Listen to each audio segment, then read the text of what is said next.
Hello everyone and welcome to Cappuccino with HR. My name is Rudi Bauer, and after 40 years in business, I'm 100% sure that the success of companies is directly related to the passion of the people working for these companies. With the Cappuccino of HR, we created a format where we really invite people. It's HR leaders, it's recruiters, it's talent acquisition guys, and we're talking about all the different kind of topics, and the range is going from AI, of course, to new work, to leadership, and all the challenges along the way. Yeah, hello and welcome to another episode of Cappuccino with HR. And today I'm really delighted to have Diana Westrich with us. She's Vice President Corporate HR Leadership and Development at BASF. So hello, Diana. Welcome. Hi, Rudi. Thanks for having me today. Yeah, it's a great pleasure. It took us some time in preparation because your calendar is really full, as expected. But now we have got it and we've managed it, and I'm really happy that it works now. And we're talking about a topic which I really love because I think it's extremely important in time like this. It's empowering people in a digital world. So probably this is HR next big chapter. But before we jump in and dive in, I really would ask you to probably introduce yourself with a few sentences. Yeah, thank you. I'm happy to do so, Rudi. So my name is Diana. I'm working for BASF. BASF, it's a chemical company, the largest chemical company in the world. And even though not too many people know us as an organization, as a company, I think everybody every day touches so many products and things that are actually made out of chemicals. So I think we really are a significant organization. And I'm in this organization responsible for leadership and development. This is comprising our top level executive development, so the top 500 leaders, if you want to put it a bit easier. And together with my team, I'm also responsible for setting a governance framework for all topics around leadership and development. I'm a lawyer by profession, so not a typical psychologist you would expect. And I guess you will also realize in our conversation today that there's still a lot of lawyer in me. And the second question, which I have to ask you, because I ask it all of my guests, is called Cappuccino with HR. What's your favorite coffee? And here's already my first lawyer's answer. It really depends. Yeah. So that's what you usually hear from a lawyer. It depends. And it depends on the time of the day. So in the morning, I love cappuccino, actually. But after lunch and in the afternoon, it's then more the espresso. The espresso. What's your favorite coffee? Initially, I think it was really cafe latte and it was cappuccino for many years. And then I switched over to espresso. And in the meantime, I think 90% of the day I'm grabbing an espresso. And what I really found out recently that I fell in love a little bit with is really good made Americano. If the Americano is really, if you have a good blend, and if it's done in the right way, I think Americano is a really brilliant coffee for in between. Yeah. As we have chosen the topic, how to transform, and I mean, I think we're living in a world of massive transformations in all aspects. And what I hear sometimes from employees, but also on conferences, is that it's always a kind of the leadership has to solve it. And I think at the end of the day, we nearly end up in bashing managers and leaders. And I mean, I always try to put in mind that these are humans as well. So they are humans, they have got the families, they've got the private problems, they've got all the issues, and then they should make everything right, and they should do it right for the whole and entire organization.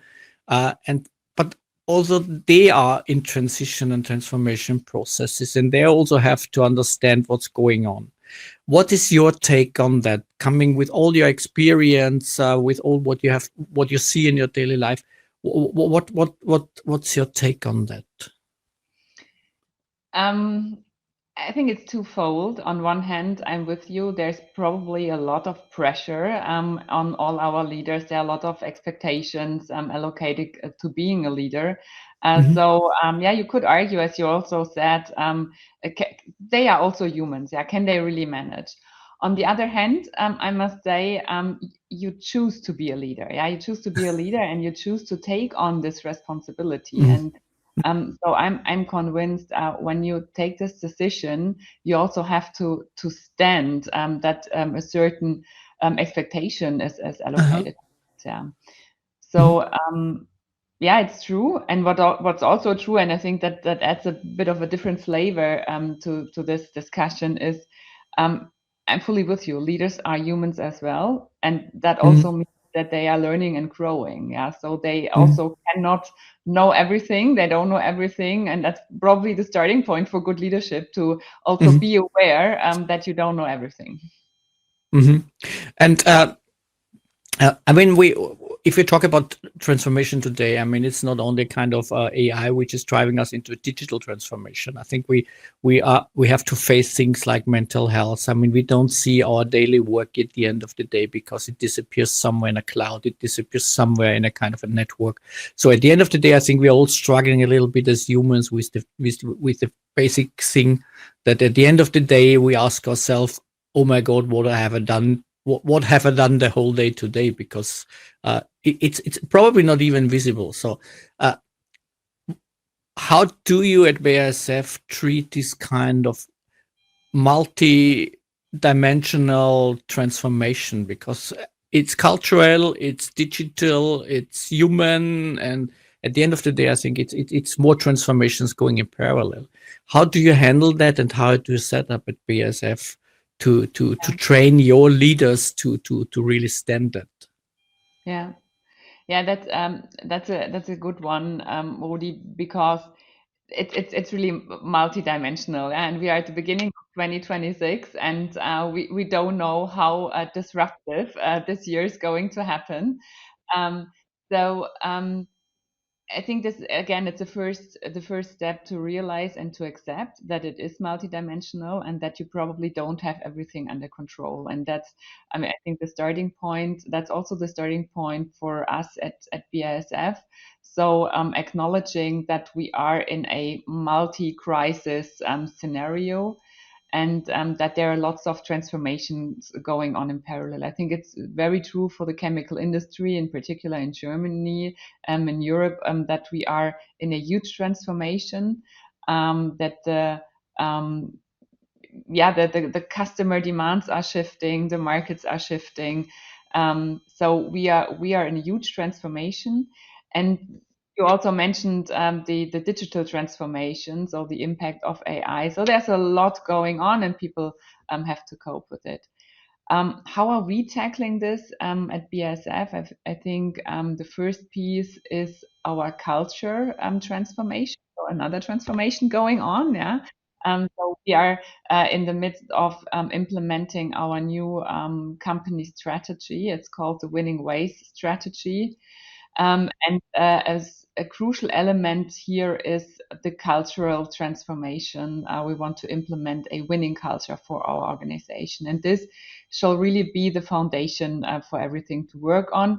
And in addition, yes, and we can touch on this if you want to, for sure, we have leadership trainings, reflection opportunities in place. We want to support our leaders with, yeah. And I mean, if you said you're going to implement a new culture, could you explain it a little bit in detail without telling too much secrets, of course? But where do you come from? From which culture do you come? What is the starting point?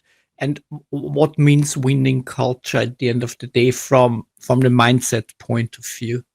Yeah, super happy to do so. And there's no secret about it, because it's actually our CEO, Markus Kamieth, who always very prominently states that for him, performance and culture are going hand in hand. So if you have a look at him being on stage, or at our investors events, for example, it's always two elements our new strategy is about. It's value creation and winning culture. So what we want to achieve as an organization is to really create value for our customers, for our shareholders. So that is what we want to achieve. We want to improve also. Yeah, I mean, we have been behind our expectations in the last couple of years, and we want to do this with a winning culture. So winning culture is really the enabler for everything we are we are undertaking to really get back on this winning ways track, so to speak. Yeah. Where are we coming from when it comes to culture? So imagine BASF is a very traditional German-based company, a chemical company. So we are science founded, I'd say. And so what we do have and what we are very proud of is that we have very strong experienced people in our organization. They are highly motivated, super committed. And at the same time, we are in a very regulated environment as a chemical organization. And this has also radiated to the way how we are operating. And we ended up in a situation where we all had, I would say, the best intents, and still we were not scoring. If you want to take a comparison with a sports game, so we were not scoring. We were too slow in taking decisions, not bold enough in how we are approaching our markets. So were a bit complacent, I tend to say. So that was our starting point. And then we said, okay, there are things we can and we must improve in order to win the game. Otherwise, this is not going to happen. And so we derived three cultural teams. First is speed. So we really want to be faster in order to be competitive enough. The second is accountability. So we want people to own their stuff. Yeah, it's accountability, own it. And the second or the third piece is improvement mindset. So we want our people to always excel in it. So these are our three cultural teams: accountability, speed, improvement mindset. Uh, I mean, there's two things which I took out of what you said right now. One thing is for me, the it has to do with agility, of course. I mean, it has to do with faster means being agile. Faster means or agile means being open for making mistakes as well. Because I think agility is definitely tied to trial and error. And as you're having a scientific background, and that's my experience with companies coming from a scientific or coming with a scientific background, they normally are more open to deal with failures because they're doing experiments. Experiments normally work or they don't work. So, all the companies that I met that have a kind of a scientific background, they're much better in accepting and establishing a real failure culture within the organizations because they are not afraid of making mistakes because it's part of the daily business. Do you think that helps you in implementing this culture and getting this boldness and braveness from the guys because they're not afraid of making mistakes? That's an interesting observation, Yeah. and I have to contradict, unfortunately, because the opposite is the case. Yeah, Really? we have to actually we have to remind our teams that this is our DNA. So this Mhm. curiosity, this experimental kind of Yeah. that, right, where you try things out. If it goes wrong, then you iterate and try again. Yeah. Yeah. I think what also shaped us, and I think that's an aspect you cannot underestimate. In operating with chemistry, it's a super dangerous stuff, right? So Yeah, of course. I'm not only driven by this innovative experimentation kind of thing, but also to operate very safely. Yeah, of And course. whenever things are going wrong in our production facilities, this is Uh-huh. allocated to a huge risk that things can damage Uh-huh. um, and yeah, I mean, there are lives at risk. Yeah. And this is Mhm. also something that shaped us in our culture tremendously. So we really Mhm. want to avoid making mistakes when it comes to safety. And that Mhm. is also part of our DNA. And that's Mhm. probably even stronger than this curiosity kind of mindset. Yeah.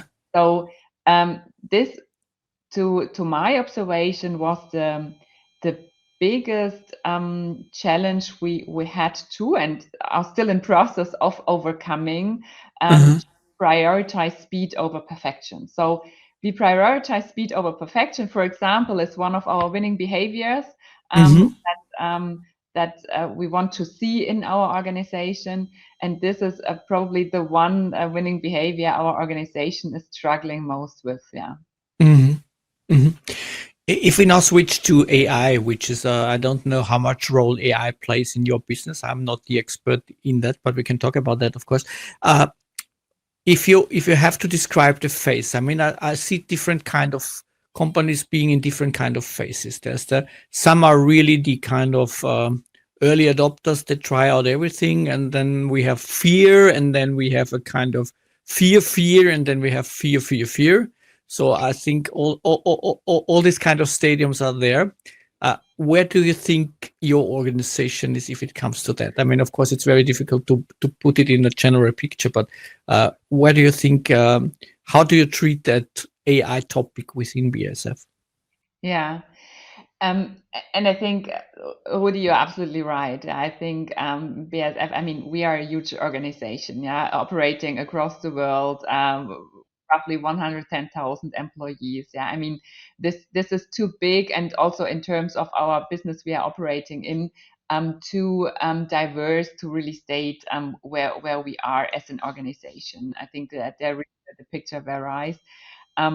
What I do see, though, is I think as a chemical traditional industry, you're definitely not the early adopter. Yeah, so you're probably not the front runner. What I see, and that really makes me confident and positive, is that we have this high curiosity in our organization. So people are experimenting with AI. They also feel the pressure in terms of not they must. They must explore AI, but they must become more efficient, yeah, in order to be competitive. And I mentioned this in the beginning, yeah, need to come back on our winning ways. We need to create value with a winning culture. So we also have to transform the way how we are operating to actually create value. And this comes with lots of topics to become more efficient. And here AI is definitely one of our enablers in the transformation as well. And there people do also feel a certain chance that they can become more efficient and stronger when it comes to operations. Yeah. So there's this curiosity piece, the piece of seeing the opportunities, and at the same time, I think we can also not deny that there's a certain insecurity allocated with it. So people in particular, I mean, talking about this knowledge work, yeah, there are lots of things that could definitely be easily replaced by generative AI today or very soon. And there, people are feeling also insecure and are hesitating. Yeah. Yeah, for sure. If what drives me since a couple of months is, I mean, as you already mentioned, we are living in a kind of economical tough situations. We are living in a kind of a technological challenging currently times, and I think the first time we had never so many generations in the labor market as we have now in parallel. So I think that is a kind of a new aspect as well. And I often hear the discussion that somebody is telling me, people in my age tell me, okay, Gen Z, forget Gen Z, they don't want to work, they're lazy. And if you take this complexity, so it's 3 dimensions. So what I was playing around is I call it myself Trinity for future proofness. So what I think becomes extremely important is we need to understand business, of course, because otherwise you can't survive in crisis. You need to understand technology because you otherwise will fail with AI. And you need to understand humans better than ever because you need to deal with mental health. You need to deal with generations as expectations from humans out there. How good is your leadership team in the meantime, or do you see a kind of building alliances between HR and tech and leadership or top management? Because what I see that there need to be a kind of a balanced triangle, and I call it Trinity because of that, between a CAO, a CTO, and a CHRO. So, and of course, downwards in the organization. So I think this needs to come closer together. And I personally did an experiment when I prepared a keynote. I took the 10 most used CEO KPIs, the 10 most used CTO KPIs, and the 10 most used CHRO KPIs, and put them in a table. And these 30 KPIs in 3 columns, they had nothing to do with each other. So that was for me a little bit the shocking element then, because it showed, okay, we are managing silos, we are probably cultivating silos, but we don't bring the 3 worlds together. And as you are dealing with leadership teams, with future orientation of leadership teams, are you addressing this topic as well internally? And how far are you with this process? Yeah, that's an interesting way to put it, and I like this picture of this triangle. And to answer your question, let me go back to our winning ways strategy and the winning culture element. Because also here, I think this was relatively unique for BASF to bring this winning culture as one central element to the business strategy. Yeah, I mean, it's usually when people in this tough businesses are talking about culture, it's more this fluffy stuff, and you can do this team workshop, yeah, and then we have done something for culture. But Yeah, really acknowledging, yeah, I mean, it's true, isn't it? yeah, it's true. Um, Yeah. but really acknowledging that culture is really the foundation, and if we invest in our culture, then we really prepare the foundation to be agile, to be adaptive, to be curious, to be bold, all the things you are mentioning when it comes to the digital transformation or transformations going on out there. So I think that is the first piece, yeah, that there is this kind of being aware and acknowledging that culture plays a central role. And what we did in the strategy work and in the implementation of our strategy was really starting with the top level leadership team to give them the chance to make themselves familiar with what is the vision of our board, what is the vision when it comes to culture, where are we heading to, and to also give them opportunities to openly discuss where they are struggling with, right? And you really need these top level leaders as role models and as enablers, because, and this is true for every kind of transformation. It's also true for AI, right? If they are just stating fancy slogans on a banner out there, but acting differently, then it will not work. Yeah, and so we also started with our winning behaviors. I mentioned them earlier, and I'm happy to share some more insights on this. We started with our winning behaviors with our top level leaders, and there's also no distinction. Yeah, so we don't apply a different kind of behavior set for our leaders or for other employees in the organization.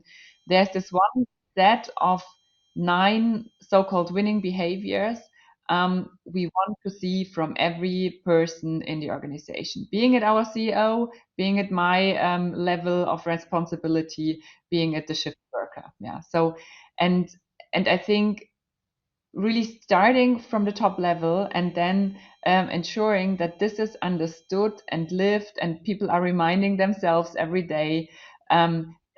This is key to bring all these things together. Yeah, because at the end, it's the behaviors that have to change. Yeah, it's not, and it's not a formal thing, I'm responsible, you are responsible. It's, we have to have a common understanding which behaviors are bringing us in the future, and then we have to live up to them, we have to display them, and if it's not working, we have to remind ourselves. And I think you said a very important thing. I think this is a message out to all out there: is culture is not feng shui. I mean, it's the foundation. Yeah? It's no fluffy stuffy thingy which can be solved by a team workshop. I think it needs to be the foundation, and it needs to become the foundation of everything what we do for the future. 100% agree. You mentioned the nine topics within your culture and the behaviors. Could you probably name 2 or 3 out of them? Yeah, sure. Absolutely. And the first I already mentioned earlier. It's under the topic of accountability. So maybe to share again, we have these 3 cultural themes: accountability, so own it; speed, that means drive it; and improvement mindset, excel in it. And so there are 3 behaviors for each of the 3 themes. And one I mentioned already earlier, it's for speed. We prioritize speed over perfection.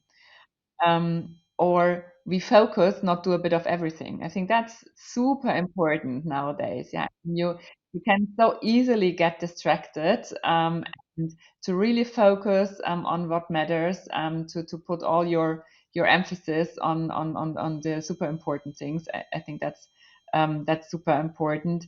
And I I shared with you one I like very much. This is we fight for the best solution over compromise. And I have to admit, when we were defining these winning behaviors, I really had my struggle with the fight for the best solution. Yeah, because I felt it was such a harsh wording, and I felt it was so direct, so all in your face. Yeah, and it really, I really did not feel too comfortable, to be very open. And we still, I mean, I could not convince the others, and so we then also with strong support of our board, we then went in with a more pronounced wording. And you know what? I think it was absolutely the right decision, because having these polarities and these rather pronounced kind of wording really activated the organization. So people are discussing about this. Yeah, people are Mhm. discussing about, are we prioritizing now speed over perfection? Are we really fighting for the best solution? Mhm. So that's super interesting, and that's also for me one of the key learnings of this cultural initiative. Yeah, that you sometimes have to overemphasize to a certain extent to get an organization activated. Mhm. Um, Total another topic. I mean, coming back to what I recognize and experience quite often is, I mean, if I have discussions with some senior management guys and HR, there's always this kind of HR is not allowed to sit at a big table. They haven't got a seat. They're a little bit in this kind of victim's role.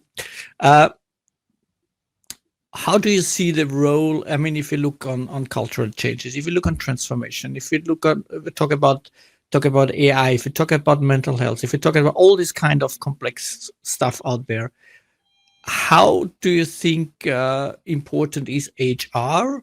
And there's also some companies that are now discussing putting HR together with tech departments because AI and HR. And I mean, at the end of the day, you need to understand technology, of course, and you need to understand humans. So why couldn't you put them together if they anyhow need to talk? What's your take on that? How do you handle that within your Yeah, organization? I think first of all, um, I think HR is super important. Yeah, I mean, we are talking about cappuccino with HR. Yeah, I think Yeah, we don't have yeah, to convince your audience. Yeah, that yeah. HR is super important. But I think what's also true is that HR also has to transform. Yeah, and we also must not lean back. We have to, as HR people, we have to role model ourselves and have to gain confidence in using AI. Yeah, um, I have this example in mind. Yeah, we cannot activate and encourage our leaders to experiment with AI and then show up in a talent review with an Excel sheet. Yeah, I think this is something where we also have to walk the talk, and that is that is something where I would love HR colleagues also in my organization to be more bold, and to experiment more. And at the same time, this is also a huge opportunity for HR to be taken even more serious, because I think the human touch will never go away. There are these different kind of scenarios, yeah, how future organizations would look like, and I'm a big fan of this AI enabled but human led. So I think that the leadership still will be human, and decisions will be easier with the support of AI, and still humans have to take the decisions. Yeah, so HR can play an important role in terms of equipping employees and leaders how to take balanced decisions, how to interpret results that are presented to you from your AI bots. Yeah, so I think there's a lot where HR can definitely defend and even enhance its seat at the table. Mhm. And if you could give one tip to the HR leaders out there, what would it be?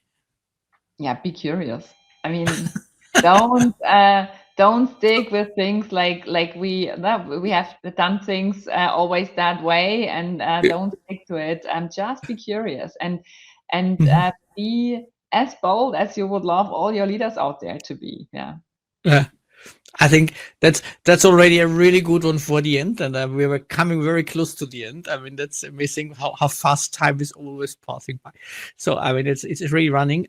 What I want to do, and I think it's a surprise for you because it was not mentioned in the script. I want to do a really quick round of this or that. So I throw some items towards you, and I would ask you to pick one of these two, which I give you as a kind of alternatives, just to have a kind of this or that quick round. Okay. Uh, let's start with the first one is AI co-pilot or human mentor. Co-pilot. Okay. Fast decisions or inclusive decisions. Fast. Culture first or strategy first. Ha! You got me. Culture. Experimentation or excellence. Experimentation. Rules and governance or trust and autonomy.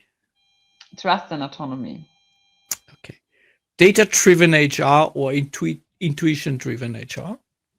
Data-driven HR, definitely. Yeah. Bold transformation or steady evolution. Bold transformation. Okay, I think you would not have needed to ask for most of the items, right? yeah. No, definitely not. Probably not. And the last one, which it's my final question to all my guests, and I also want to raise it towards you, is if Aladdin with his magic lamp would show up at you now, what would be your one wish? Oh, I love the question. So what would be my one wish?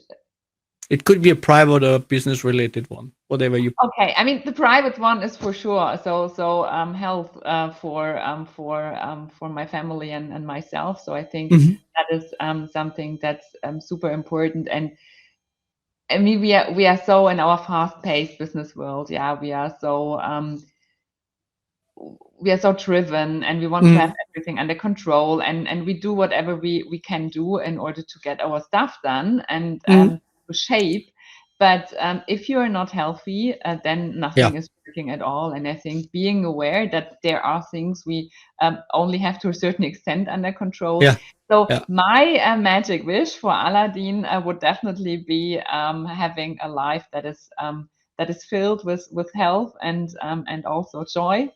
And yeah. if we have more picked a view at the business environment, I would go with with filling lots of and distilling lots of curiosity and boldness into the organizations. That's amazing. That's amazing. And I'm nodding because I think if you ask me what's the most important skills for us as humans, I think it's curiosity. Yeah. Definitely curiosity and boldness. I think this is the two that I see as the most missing ones currently as well. And I think thank you so much, Diana. And for the audience, I mean, there's a really good chance to meet Diana in person because we were talking about it, and I hope it works out. But we are having our We Are Developers World Congress in Berlin with the HR Leaders Summit attached to it, where we are talking about all these kind of nice topics, what's going on with transformation. And We invited Diana to be on stage, and so far it looks really, really good. So if you want to meet her in person, if you want to share thoughts and experiences with her and talk with her and discuss with her, there's a good chance to see her in Berlin in July 8th to 10th, 2026. So Diana, once again, thank you so much. And dear audience, please stay tuned for what's coming next. Goodbye and see you all and have fun. Thank you. Thank you so much, and see you around in Berlin in July. Thanks. Thank you for watching Cappuccino with HR. If you enjoy this kind of conversations, please don't forget to hit the subscribe button. Then you get all this kind of upfront information, your upcoming episodes, and all my nice guests. Cappuccino with HR is brought to you by We Are Developers, Europe's #1 developer community and a leading platform for connecting HR and companies together with developers. If you want to learn more, visit us on wearedevelopers.com. Thank you again for watching and see you next time on Cappuccino with HR.